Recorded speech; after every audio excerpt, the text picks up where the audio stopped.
Hi, everybody, and welcome to a very special bonus edition of Inside Furman Athletics. I am Dan Scott, and much like last week, I don't think we really need to introduce this guy, but I will anyway. Bob Richey, who just wrapped up his 9th season as Furman's head basketball coach, 2nd NCAA tournament appearance, and has been void of sleep for the last X how many weeks. Good to see you again. Man, it's good to see you coherent. Good to be here. Good to be here. And yeah, it's look, it's a busy time, but busy's not bad. It's just busy. Yeah. And at some point we'll be able to get everybody through this semester and get our staff finalized, get our roster finalized, and be able to hopefully get a little bit of a break in May and be able to look back on an incredible season and a season that brought a ton of fulfillment of just you're always trying to get to your best at the end of the year. Right. And probably more than any team that we've had here, man, did we, just it all came together at the right time and, started playing some pretty complete basketball and was a tremendously rewarding season. What was it you told me before we started the last couple of weeks anyway? You've been like Walmart 24 hours a day pretty much? Feels like Walmart right now, 24/7. Just, yeah, it's just the nature of it. I think what's going to happen here is it's moving really, really fast right now.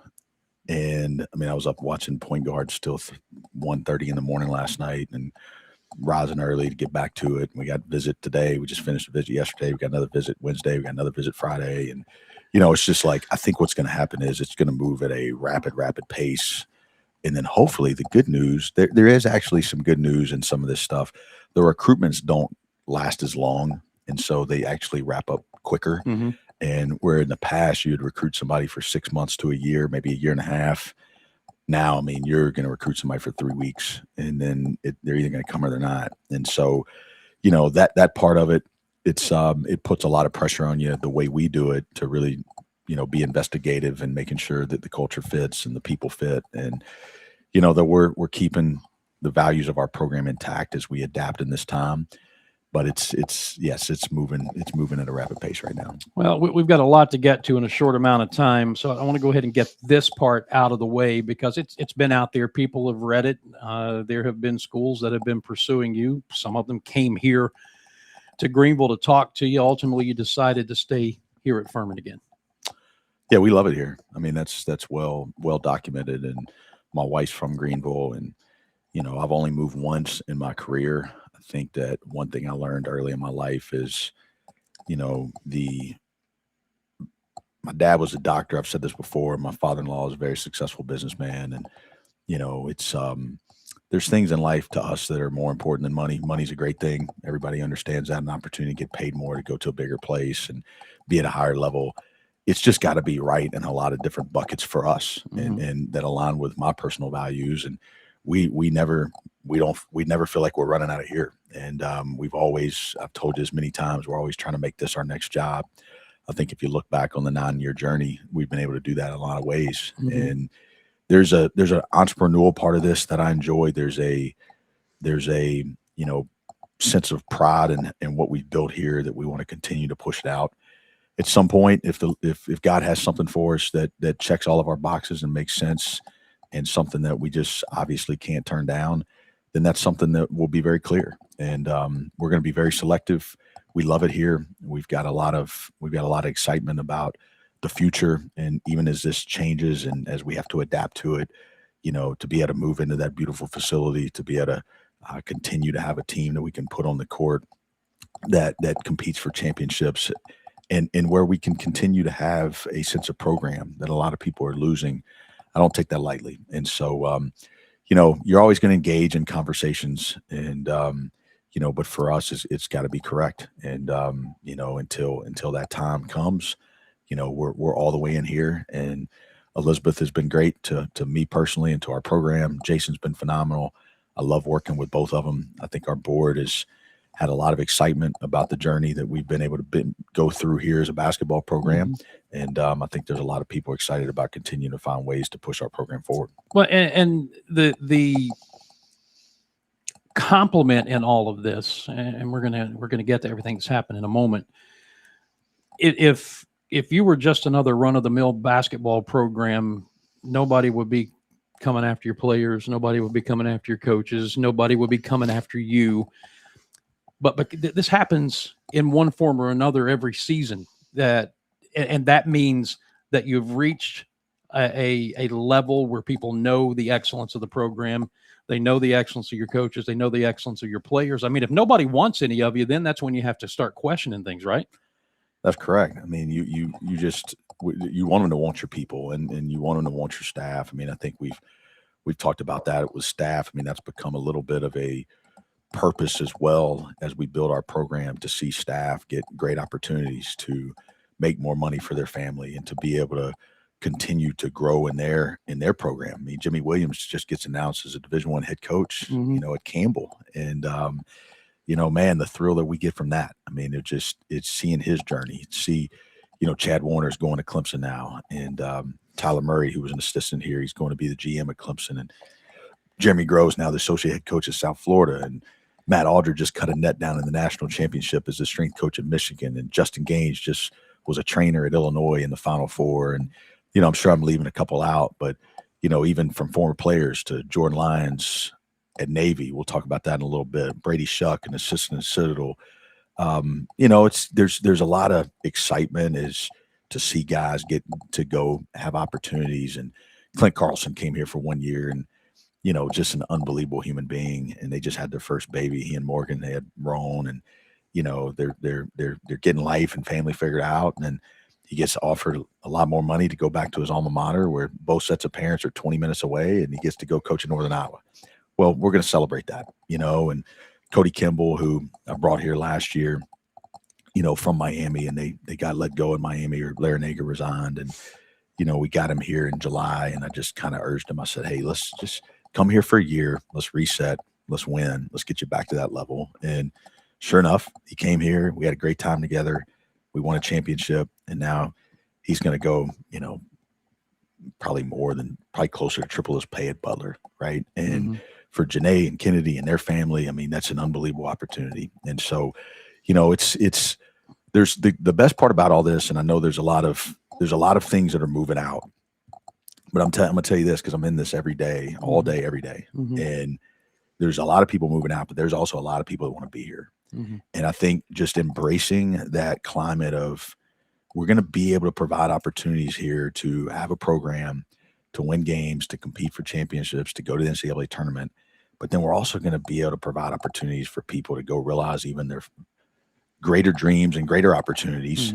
And then there's going to be all kind of people that are ready now to come here and be a part of this. And so if you kind of mope and you pout about it, and, you just don't understand all of it, and you can't really embrace some of the changes, I think you lose some of the joy of seeing some of these journeys. I mean, the opportunities that Alex and Cooper have to potentially, it's potentially life-changing money. I don't want to get into specifics here, but it is a large, large sum of money that both of those guys are going to be able to make. And, it's exciting. The platform here, Alex Wilkins just texted me last night and said, Coach, I can't thank you enough for allowing me to be on this platform, to be able to be in this position. And, I'm going to be a huge Alex Wilkins fan. I'm going to be a huge Cooper Bowser fan. And I'm going to, whenever I can get a chance to peek where they're going and where they're playing, and turn on a game next year and to see them, that's going to be a little bit of the evolution of this, and it's not, you're not talking about a 2X situation. You're not talking about a 3X situation. You're talking about a 15 to 20X situations. You're talking about major financial separators here that at the end of the day, it's going to be part of the story. Right. And there's going to be some that, hey, we need to keep developing, right? You need to be here. And there's going to be some that say, hey, they want to always be here. You're going to have your Ben Vanderwalls that just say, hey, look, like, Furman's home, and I want to walk across that stage, and I want to get that degree, and Furman's where I'm going to be. And I think we're going to continue to produce some of that, but it's not going to be at the same rate. And it's going to be something where right now, you see the pictures being posted where, the coaches have nobody in their locker room. I think for us, the goal is, can we keep half the team every year? I think that's a realistic goal between your graduates and between your guys getting in the portal. That's what we were able to do last year. We're kind of right up on that number again this year, and then making sure that we continue to add people that fit us, that we can continue to have the program that we all want to be proud of. When we see the headlines and word starts to get out about who's leaving and the number of players that are leaving and everything, fans tend to allow themselves to go into a worst case scenario. But as you reminded me before we started this, what's happened to you this year is very, very similar to what happened a couple of years ago. In after the season following the NCAA tournament in 23, after that 23-24 season was done, J.P. Pegues leaves, Marcus Foster leaves, Alex Williams leaves. You had to make some changes on your coaching staff. And, oh, by the way, you came within about 2 minutes of going back to the NCAA tournament the next season. So it's not like you haven't been through this before.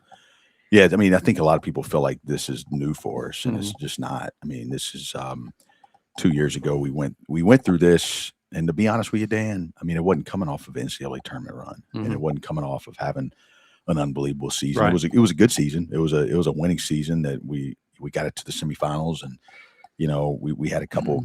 We had a bunch of close games. It probably would have been another 20-point season or 20-win season had we been able to, win that game at Princeton, win that game Tulane, win that game at Sanford, right? I mean, we just had a bunch of like that team. Not to go back to it, but I think that's going to help us this offseason in terms of what could be argued as, if not the best team in school history, one of them, one of two that have won an NCAA tournament game.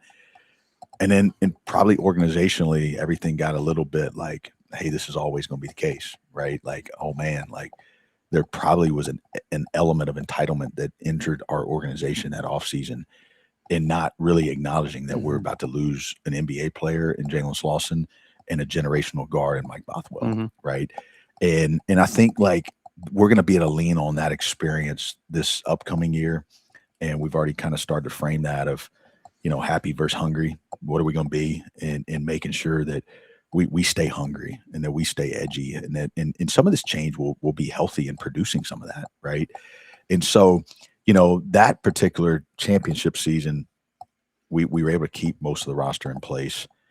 But then it was the next year that we had a lot of changes. I mean, a lot of changes going on at one time. And, I think it was like, I felt like it was 80% of our scoring. I mean, it was just, a lot.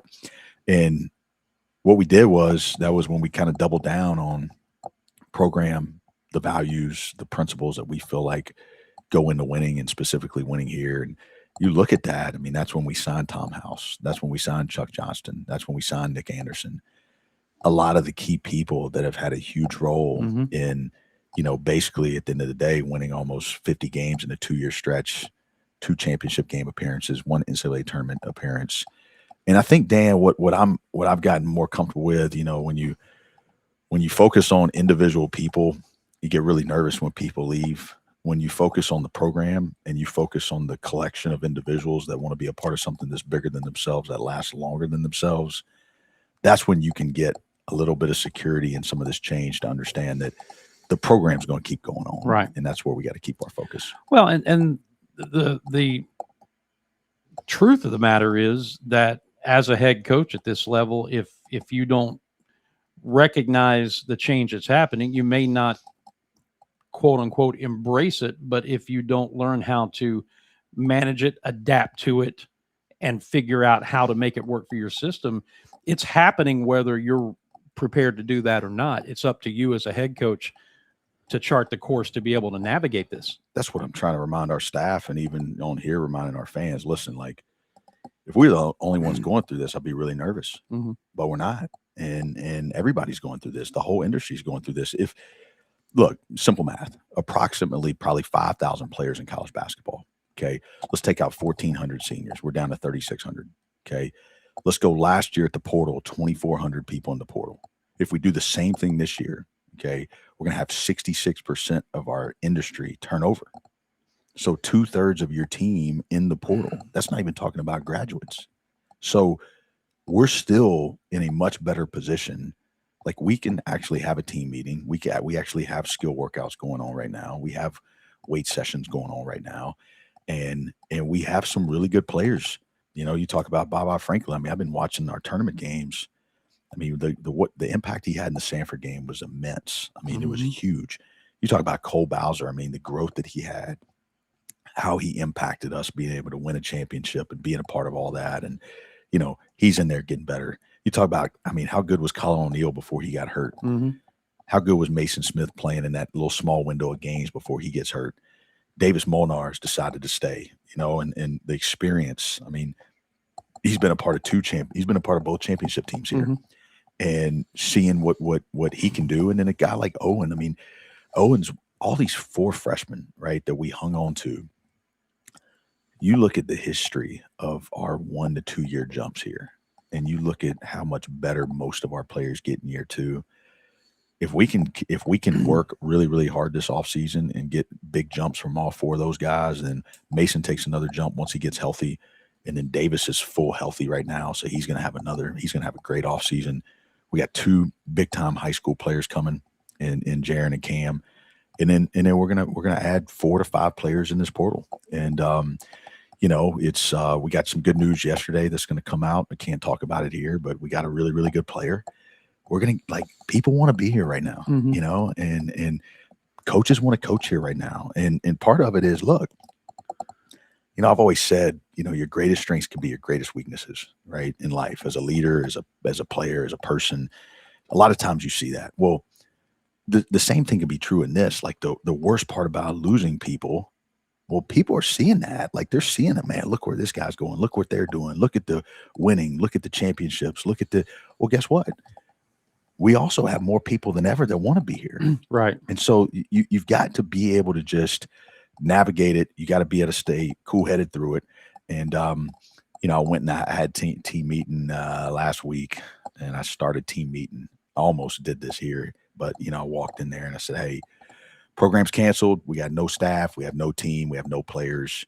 We're going to shut this whole thing down. Sorry, guys, bad day. And everybody, of course, started laughing. And I'm like, guys, in 1 month, we're going to have a full roster. We're going to have a full staff. We're going to be back to work, and we're going to be able to look back and see, what? This program has been built on hard moments. Okay. We don't have the time to go through it all. This program has been built on hard. Mm-hmm. This program has been built on resiliency. This program has been built on toughness. And this is not so much of like a hard moment. This is more so just grasping what comes with this and adjusting to the change of it.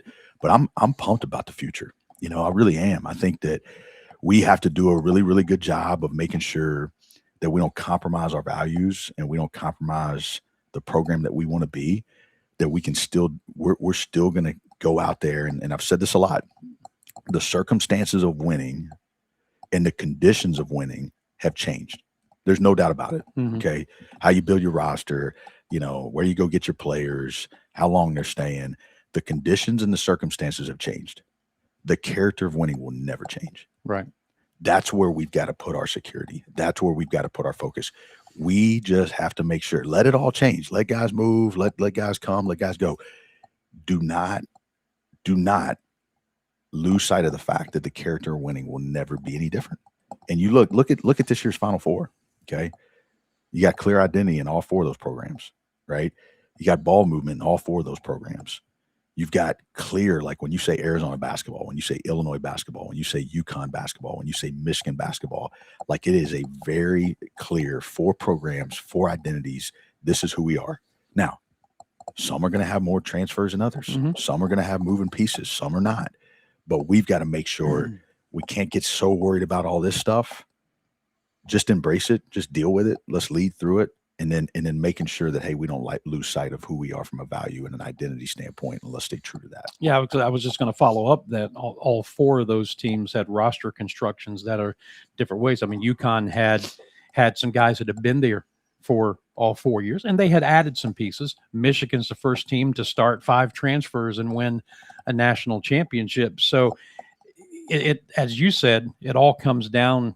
You still have to go get the right guy. That's right. Somebody who fits what you're doing, whether it's for 1 year, 2 years, 3 years, or if you're fortunate all 4 years. You can't just go out and get somebody who is supremely physically talented, but doesn't have the character and the core values that match your program. You just have to get so caught up in making sure you don't lose your due diligence. Right. Mm-hmm. And that's what happens when people get discouraged. What happens is you end up taking shortcuts. You end up getting fatigued in your decision making. And so then you just kind of take one just to say, hey, there is a little bit, Dan, if I'm being honest, there's a little bit of fun in this too. I mean, it's a little bit of adrenaline rush of like, you got to make sure, hey, this is what we want, and this is how we search it out. And here's the analytics, and here's all the things that we're using. Here's the personality assessments. Here's all the stuff that we're using to figure out, is this a fit? And it's just faster. And the good thing about my nature is I kind of like fast. I like to get going at a quick pace. And so some of this to me is like, I'm a little bit crazy enough to enjoy it. You know what I mean? Are you kind of like the mad scientist? I mean, back in the lab. We're in there, man. I mean, you should come over there for a day and just see all the conversations and all the people that we're dealing with. And it's just like, I go back to what you've heard me say before. We must adapt, but we can never abandon. We have to adapt to the conditions and the circumstances around us. We can never abandon our values and the principles that we feel like that are related to winning. And it's look, we're going to be non-compromising in that. And I've looked at a lot of Furman fans and a lot of Furman supporters, and I've told them our commitment is to continue to bring people to this campus that fit this institution, that our fans and our supporters and our administration can be proud of, that want to be high potential individuals, that want to grow, that want to be a part of the greater sense of the community of this campus in Greenville. And that we're going to, like, you can still do all that. It's just going to be faster. Like, look, would I love to coach Alex Wilkins for 4 years? Of course. All right. Do I still feel like that I had a great impact in Alex Wilkins' life? Absolutely. Do I still talk to him almost every single day? Absolutely. Right. Like, do I know, like, it's just changed. And you know what? Like, you look and see his growth. I mean, I've told a bunch of people that, like, turn on the High Point game and then turn on the UConn game. That's a good story. Yeah. It's a great story. Bob Richey joining us on this week's edition, the bonus edition of Inside Furman Athletics, because we'll have our regular Tuesday edition we'll be releasing tomorrow with Gail from women's lacrosse. But we're talking basketball right now. One of the things that you said during the season when you made a visit, I think it was early in the year, or maybe right before the season started, and we were talking about Timmons specifically, and you can't rest on your laurels, whether you're talking about winning on the court or getting a $40+ million arena completed. You can't say, all right, we've done everything we need to do, now let's go win. There's always something moving, and I know that's another part of this whole thing. And I know you probably can't get into specifics. That arena over there has paid some nice dividends for you, but that can't be the be all end all. You've got to keep doing other things to make your program attractive to people. I mean, look, everybody, you're either changing or you're dying. No two things stay the same. All these trees out in front of us, right? Like they're either growing or dying. And I think the biggest fear I always have as a program is the principle of the plateau, that at some point, if everybody gets comfortable and you're like, man, this has been a lot of fun, then you just get this plateau line. And at some point on a plateau, it doesn't just stay flat forever. Right. It starts to drop. And for us, I think sometimes having to adapt, having to adjust, having to change, I think fortunately, like I said, for my personality, I'm okay with it, because I think it gives you an opportunity to grow. I mean, look, Dan, even how I'm hiring, I'm hiring different, because the model's different. Now, we're still going to do a blended. We're still going to sign high school players in the fall, and then we're going to supplement with portal in the spring. And so it's going to be a hybrid method. And I think that's what you see in a lot of those programs in the Final Four. But traditionally here, we've just all been high school, and then we go and get a couple players in the portal. Well, now you have to hire in a mindset that we need a couple assistants that know these agents, that are in this portal, that think about this stuff nonstop, so that we can have access to the information that we need to be able to get people here. And so, staff makeup is a little bit different. Now, the relational component, the character component, the things that matter to me that affect winning, we're not going to change that. But what they're doing and how they're doing it and the methods of which they're doing it, got to change. And so, we've got two that are pretty close to complete staff additions. We got one more that we're working through. I think it's okay to say this. I mean, it's not really recruiting, but we're going to bring Jordan Lyons back to Furman. And man, I'm pumped about it. I'm super pumped about it. And I think it's rewarding to see coaches that played here that go out and they kind of get their start.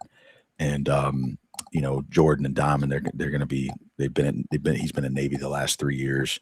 His responsibility he's had at Navy has been tremendous. And the growth that he's had since he's left here, it's very evident. I mean, you can see it, you can hear it when you talk to him.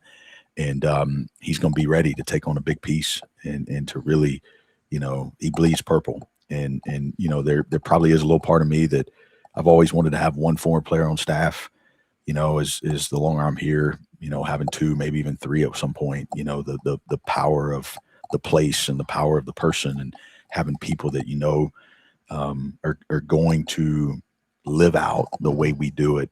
It's going to be a lot of fun to have him here. So, and then another hire that we're going to add is going to be a person. He's actually Ed Conroy's son, and Riley Conroy. And I've known Ed forever. Ed's awesome, one of my favorite coaches. But Riley's been in South Alabama, and really all he does is, I shouldn't say all he does, but a huge piece of what he's been doing is living in this portal. Mm-hmm. And he's just got a bunch of connections, and he's got a bunch of access to people, and he knows where they've been in Canada, and they've been international, and they've been D2 and NAIA. And I mean, they've had to be in this space a lot more than we have. And, he's been somebody that, again, like, that's going to be a huge addition for us. And then, I think, again, like, would I've been looking for those same things 3 years ago? I don't know. Probably not. But now we need to. And so we just got to continue to adapt. But those 2 people align with our values to a T. So as we get into wrap up mode here, this is the crazy time, the Walmart, we're open 24/7 time. But the time is coming inside the next month or so when you'll be able to get back to doing what you love, right? And that is coaching, getting guys ready to play, traditional recruiting. I don't know how much of that is still going on at this time of year, but getting through this time for you, I know the thing that you love to do, developing players, gets to start in earnest not too soon from now. We'll get there. I mean, it's and look, I want to make sure I'm real clear here. Like, I'm not looking for any pity. I'm not complaining about this. The good Lord's given me a great life, and I get to do it in an unbelievable place. And man, I've been able to live out so many dreams here that I can't even tell you how much this place has meant to me. And I want to always operate in a place of just being grateful and making sure that I'm leading with the joy and the urgency that this job requires. But at the same time, being thankful, because I feel like once you lose that in life, we talked about that as a program all the time, the BCD component of blame, complain, defend. When you get to blaming people, when you get to be complaining about your circumstances or defending yourself, there's no growth in that. It feels good, relieves you, makes you feel like it's not your fault, but man, you will not grow. Right. But when you accept responsibility for something, then what it does is it actually gives you the keys to changing things. Right. It gives you the opportunity to say, you know what, like here's the power and the control to go get better. And I think for us, that's where we want to live. We don't want to be the people that are complaining about this. We want to be the people that are accepting, like, these are the conditions. This is what this is. Let's go show that we can do it our way in an adaptable model and still have fun doing it. And so there's going to be a time in June 8th, I think, is when we all get back here, and we're going to be able to go out there and do skill work, and we're going to start to put that team together, and we're going to have some new staff, and it's going to be exciting, and we're going to go have team 106, and we're going to have the same mission.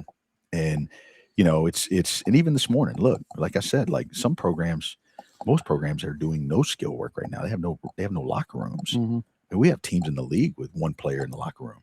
Like that's not an outlier right now. And so look, we had 4 skill workouts this morning.